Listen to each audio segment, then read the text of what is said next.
Stop doing these 5 things if you want to score better, even if you've only been golfing a few times. Most new golfers struggle not because they're bad, but because they're practicing and playing the wrong ways. Fix these now, and your game will improve immediately.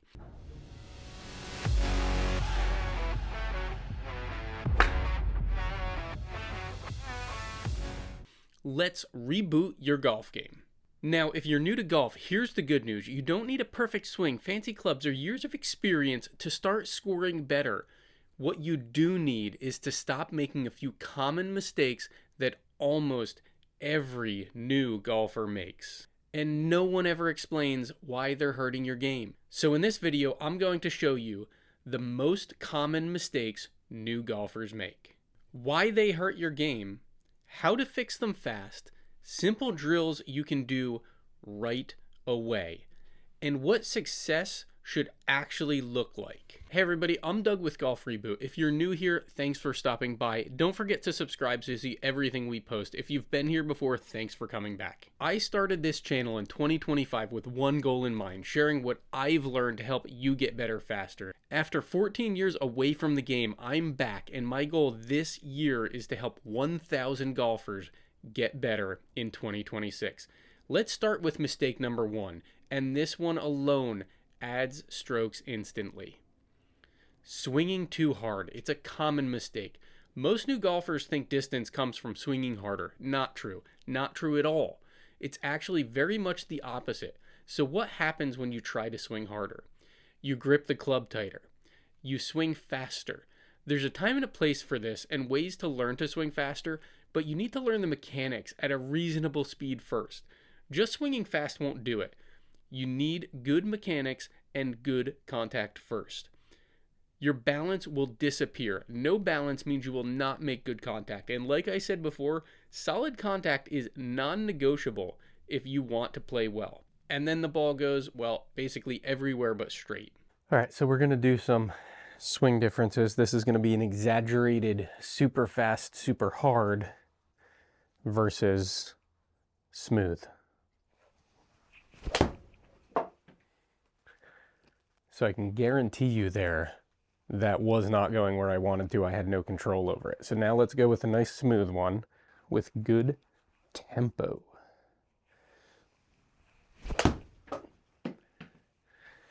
And I know that was a better shot there. Why does it hurt your game? Now, why was Happy Gilmore able to swing so hard and run up and crush the ball? It's because of his consistent club face control and timing. Just kidding. It's because it was a movie. It was a movie. That's not actually going to happen unless you're lucky. Here's what really happens when you break these rules. When you swing hard, your timing breaks down. Your club face gets inconsistent. You lose contact quality.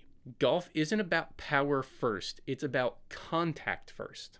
A smooth 70% swing that hits the center of the face will go farther than a wild 100% swing.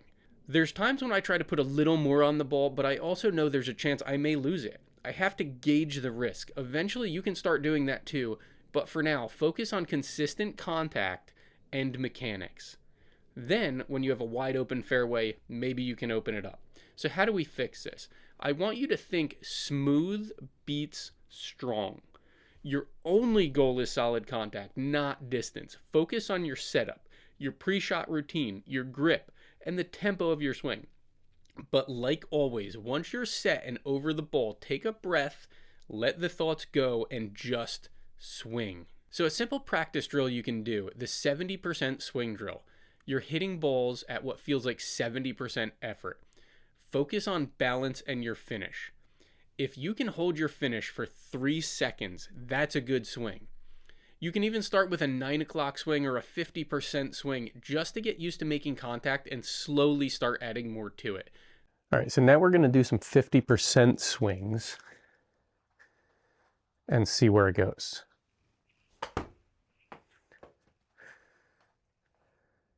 And I'm going to keep doing this. Sometimes I'll just do this on the range. I'll do this out here just to see where my ball starts.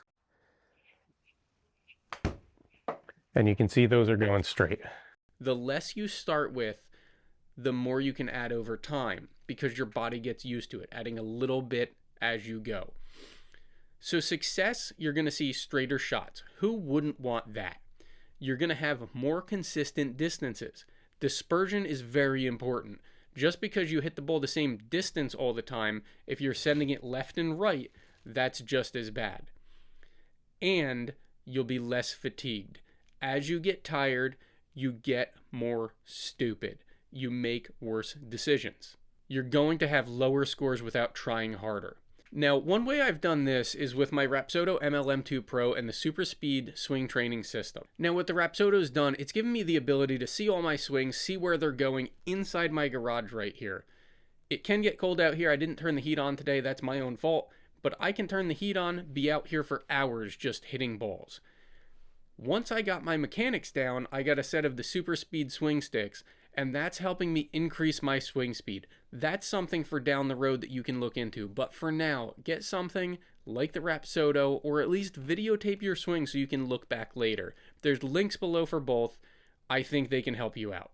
Mistake number 2 is having a bad grip, especially the death grip. That's very common. New golfers almost always grip the club way too tight, like they're holding onto a rope about to swing over a canyon. How does that hurt your game? When you grip too tightly, your wrists can't hinge properly. Then, the club face struggles to square. You lose feeling in touch with the club. A tight grip kills both power and accuracy. Too tight of a grip is very bad. It kills your control and your speed. Whether you believe it or not, it does. Because the wrist movement around impact is where a ton of the speed comes in. Loose grip means you can whip through, which increases the speed, and that is what creates more distance, not swinging harder. And it also causes you to not be one with the club. It needs to be an extension of your body, not something that you're holding onto for dear life or trying to strangle. So I'm taking my grip. It's in my fingers, I'm wrapping around nice and loose. You can still see the club moving, and you're good. You don't want to grip it like this where you're way too tight. That isn't going to let the club do what it needs to. So how do we fix this? Your grip pressure should feel like you're holding a tube of toothpaste without squeezing any out. Relaxed, secure, and not tense. Here's a simple practice drill. Grip pressure scale. So 10 is going to be a death grip. 1 feels like you're going to drop the club. You want to swing at a 3 or 4. It will change through your swing as the club moves, but try hitting short shots, focusing only on having relaxed hands. You can do this with foam balls inside your house. I actually just bought a set off Amazon. They're great, especially when I don't want to be out in the cold. Now, the Amazon foam balls are great. You can see I've got one right here. They're nice and soft. These are Callaways, doesn't matter what you get. But I'm in my garage. You can use these anywhere. You can hear the sound is different, but realistically, this is going to get you swinging. Now, if I take a full swing with this, I'm not really sure how it's going to compress, but let's give her a shot. Didn't compress well, didn't get a lot of height, but it's letting you take swings. If you can't get golf balls in your house, if you don't have a garage like this, it'll work fine for you. Do that and just get used to how your hands go.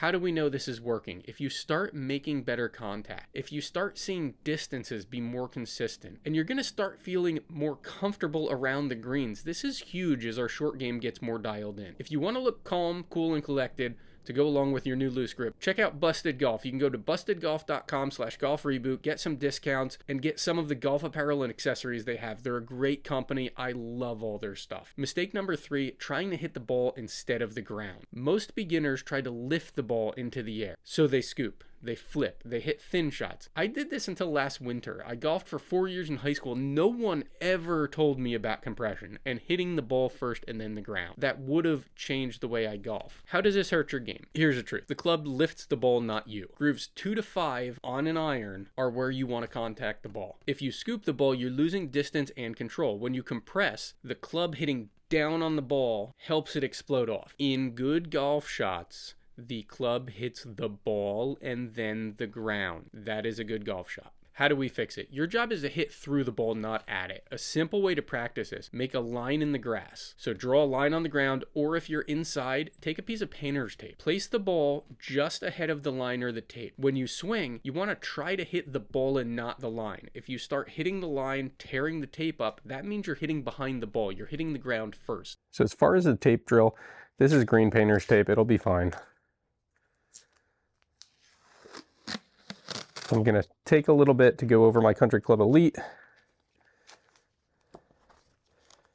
Place it right there. Then I'm going to bring my balls over. I'm going to sit one right in front of it. The goal is not to hit that tape.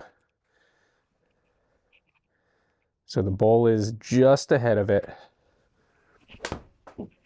And you can see there, I hit the tape. So that's giving you instant feedback to show you that you're not making contact with the ball first. So that piece is now shot. We're going to take another piece. I'm going to put it down. I'm going to put our ball in front of it. Now let's try a lighter swing. Ball first. Doesn't necessarily need to be right on the ball. You can have the ball a little bit ahead of it, and as time goes on, you can move it. So that one was a little bit better, still picked up the tape, didn't grab it as much. Let's try one more, see if we can get it. And there you go. This trains proper contact instantly, and it gives you that feedback. Once you start doing that, I think you're going to see yourself very quickly start hitting the ball first. You're going to have cleaner ball flight, divots in front of the ball if you're outside in the grass, higher, more solid shots. And like I said before, I've got the Rapsodo. You can get it at rapsodo.com or go to playbetter.com/golf reboot. It gives you impact vision. What that does is shows you where you're hitting the ball, how you're coming into it. That has really changed my compression on the ball. Now, mistake number 4, aiming wrong without realizing it. Most new golfers think that they're aiming at a target, but their feet, hips, and shoulders are actually aimed way left or right. I had a huge problem with this. It was a combination of poor flexibility, and I had a tendency to lower my back shoulder when I was taking my grip, and it would turn my upper body at the same time. This forced me into an out to in swing path, which caused a horrible slice and terrible targeting. How does it hurt your game? If your body's aimed wrong, you compensate mid-swing. Your swing path is going to change. Your ball flight will be unpredictable. Even a good swing can produce a bad shot. How do we fix it? Your setup controls your swing more than your swing does. Set up the right way like we've discussed in other videos and you'll be set. Pick your target, get in your line, step up, set the club, get your grip, get the V with your arms, breathe, and swing. It can be that simple. Now, a quick drill you can do for that: place the club on the ground facing your target. Align your feet, your hips, and your shoulders parallel. Bring the club back to just under 9 o'clock and swing through to 3 o'clock. This will show you 2 things. First, where you're aimed, and second, where your club face was. If the ball is going right or left, that means you were open or closed. If it's going straight, that's good. This alone can fix massive inconsistency. So for left and right, you can see I've got an alignment stick out there. That's going to show me where it's going. So you can do a 50%. You can just do a little tiny swing just to see where it's going to go. So that went right over the stick. Now if I come through with more of an open club face, you can see it was to the right of the line. If I close my club face, straight off to the left. Now we're going to come straight again. Basically straight. What does the success here look like? You're going to have straighter shots, fewer compensations, more confidence at address. If you want to practice this at home this winter, check out golfreboot.com/GIF and start building a practice area. I've got most of the things that I use here in the GIF linked, and you can get some for yourself. Mistake number 5 is practicing without a plan. Most new golfers go to the range and just hit balls. No goal, no structure, no feedback. If you want a free practice guide, go to golfreboot.com/free guide. I've got my plan that I use when I go. It'll really help you. Mindless reps reinforce bad habits. You don't get better by hitting more balls, you get better by hitting better reps. Every practice session should answer one question. What am I working on today? So a simple thing you can do, your 30-ball practice plan. This is aside from the plan that you can download at golfreboot.com/free guide. 10 balls, you're focusing on contact. 10 balls, your direction. And then 10 balls, distance control. You want consistency in those three things. Short, focused, and effective. So how do you know it's working? You'll see faster improvement, more confidence on the course, less frustration. We all know frustration. I have definitely thrown clubs on a course. Not proud to say it, but it has been done.